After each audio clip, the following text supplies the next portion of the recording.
North West corner method শুরু করার পূর্বে আমরা ট্রান্সপোর্টেশন প্রবলেম সম্পর্কে একটি ইম্পর্টেন্ট ইনফরমেশন জেনে নিব। ট্রান্সপোর্টেশন প্রবলেম আসলে দুই ধরনের হয়ে থাকে, একটি হলো ব্যালেন্স প্রবলেম আর একটি হলো আনব্যালেন্স প্রবলেম। এবং যদি বলি ব্যালেন্স প্রবলেম কি, তবে যদি আমাদের টোটাল সাপ্লাই এবং টোটাল ডিমান্ড এর পরিমাণ সমান থাকে তবে আমরা তাকে বলবো একটি ব্যালেন্স প্রবলেম, এবং যদি টোটাল সাপ্লাই এবং টোটাল ডিমান্ড সমান না থাকে আমরা তাকে বলবো আনব্যালেন্স প্রবলেম। এখন আমরা নর্থ ওয়েস্ট কর্নার মেথড নিয়ে আলোচনা শুরু করব।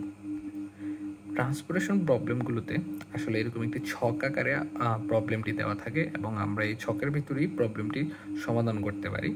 ছকের সর্বডানে আমরা দেখতে পাচ্ছি টোটাল সাপ্লাই দেওয়া আছে এবং নিচের দিকে টোটাল ডিমান্ড দেওয়া আছে, এবং যেহেতু এখানে টোটাল সাপ্লাই এবং টোটাল ডিমান্ড সমান আছে তাই আমরা তাকে একটি ব্যালেন্স প্রবলেম বিবেচনা করতে পারি। এবং বাম দিকে সোর্স এবং উপরে ডেস্টিনেশন দেওয়া থাকে। তাহলে আমরা এখন বলতে পারি আসলে আমাদের উদ্দেশ্য কি, এখান থেকে আমরা কি সলভ করব। আমাদের উদ্দেশ্য হলো আমরা এই সোর্সগুলো থেকে এই ডেস্টিনেশনগুলোতে আমাদের পণ্য পৌঁছে দিব এবং ওই পৌঁছানোটা যেন সর্বনিম্ন খরচে পৌঁছাইতে পারি, সেটাই আমাদের ট্রান্সপোর্টেশন প্রবলেমের মূল উদ্দেশ্য।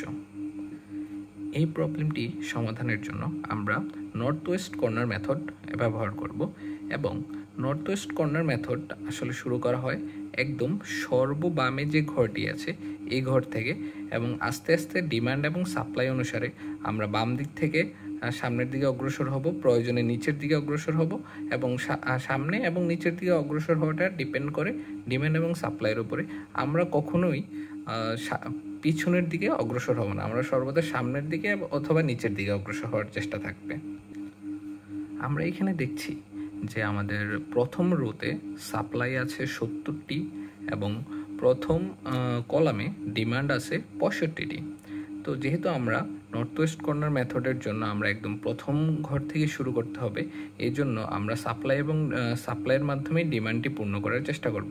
যেহেতু আমাদের ডিমান্ড 65 এবং সাপ্লাই 70, সো আমাদের সাপ্লাইয়ের মাধ্যমে ডিমান্ডটি পূর্ণ করা সম্ভব হয়েছে, এই জন্য আমরা এখানে 65 লিখে দিব। এবং যেহেতু এই ঘরটির ডিমান্ড শেষ হয়ে গেছে এজন্য আমরা এই ঘরটি আসলে কেটে দিব। এবং যেহেতু এই ঘরের ডিমান্ড শেষ হয়ে গেছে তখন আমরা এই 65কে কেটে এখানে 0 লিখে দিব।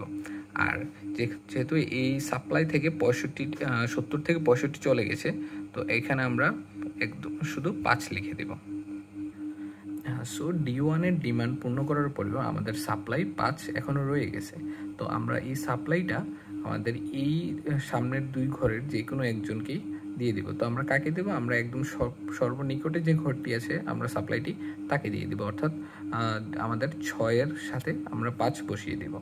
তো 5 আমরা এদিকে বসিয়ে দিলাম। তার মানে আমার এই ঘরে মানে এই ডেস্টিনেশনে টোটাল ডিমান্ড আছে 42-এর, কিন্তু আমরা দিয়েছি মাত্র 5। তো 42 থেকে 5 চলে গেলে আরও থাকে আমাদের 37। তো আমাদের এইখানে এখনও ডিমান্ড 37 বাকি আছে। সো 5 দিয়ে দেওয়ার পরে যেহেতু 5 শেষ হয়ে গেছে আমরা এখানে 0 লিখে দেব এবং আমাদের এই সাপ্লাইয়ের ঘরটি আমরা এইভাবে কেটে দেব। তারপরে আমরা দেখতে পাচ্ছি যে এখানে আমাদের S2-তে সাপ্লাইয়ের পরিমাণ আছে 30 এবং D2-এর ডিমান্ডের পরিমাণ আছে 37। তো এখন আমরা S2 থেকে D2-তে আমরা সাপ্লাইতে ডিমান্ড পূর্ণ করার চেষ্টা করব। তো আমরা যদি এখানে 30 তাকে দিয়ে দিই তখন এখানে থাকবে আপনার মাত্র 7। তো আমরা এখনো পর্যন্ত D2-এর ডিমান্ড পূর্ণ করতে পারিনি, কিন্তু আমাদের S2-এর সাপ্লাই আসলে সবটি শেষ হয়ে গিয়েছে।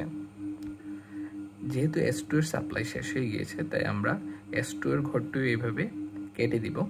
তারপরে D2-এর ডিমান্ড এখনো যেহেতু 7 বাকি আছে, ওই ডিমান্ড পূর্ণ করার জন্য আমরা সাপ্লাই 3 থেকে 7 পরিমাণ আমরা D2-কে দিয়ে দিব, যার ফলে D2-এর ডিমান্ড পূর্ণ হয়ে যাবে এবং সে 0 হয়ে যাবে।